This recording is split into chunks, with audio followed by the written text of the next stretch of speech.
tata, gramit tayo ti tinodok nga karne. Filipino barbecue style ko na. Dahil ti panagkat ko. Salamat lang tayo panagkat ko. Hindi sa adobo. Nikamatan iti bawang nan.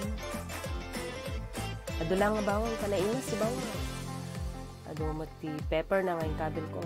Ground pepper. Sakto nggalipan iti kwan. Grapefruit ko nata kas na pumelo matla dayta. Pinaras ko dita. Paras lang. Tama dayta lemon. Nagsabi na mati lemon. Paras lang. Gan tati oranges mo mabasit. So lang itabi na mat. Nagkatak dito. Ito lang. Tapos, gusarak ti soy sauce. Of course. My silver swan. Nagimas dayta. Nilaw ka matan ay ti kwan. Tanaan. Pirit-pirit kung wala naman. Mekos-mekos tayo lang dahil sa ako inik ka matan ti kwan. Sukanan. Nagusarap iti apple cider vinegar. Diba? Walmart pa. Tanaan. Mekos-mekos. Ako nada. Ilas no i-matayo.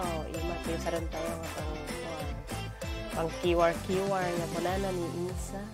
Mekos tayo lang na basta i-marinate tayo iti a day or overnight. Malpas to overnight, intudok-tudok kumatan ang pasta. Tapos lalaman tayo nito. Pagpabarbecue, giigit ikalsado di Pilipinas. Hindi kahit tagosar tidakal nga grilled. So nga tala ang cute, di ba? Ano makatipidak iti kwa.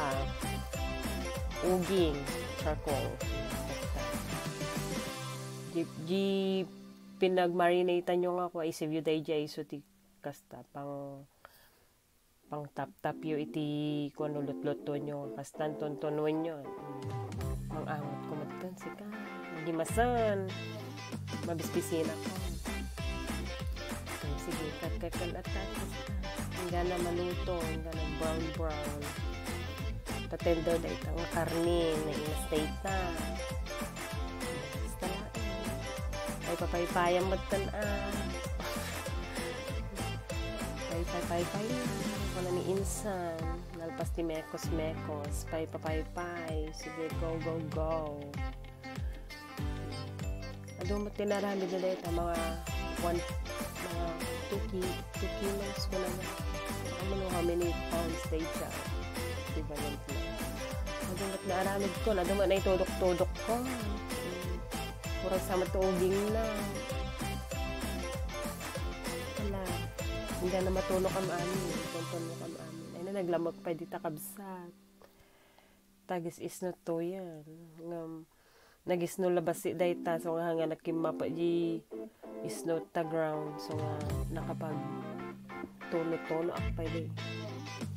Tono. Ang pasti tono dayta. Ito finish product. Nagmasi mata. Mas bala dayta. Dahil tawad ati ko tinudok ko karne nga kunada. Saw tayo di so ka nga nagasaw. Nagimasa. Yun saw mo iti bugong nga dahi ti kalamansi. Hindi mo na nagimasa. Nintayin mga antayon.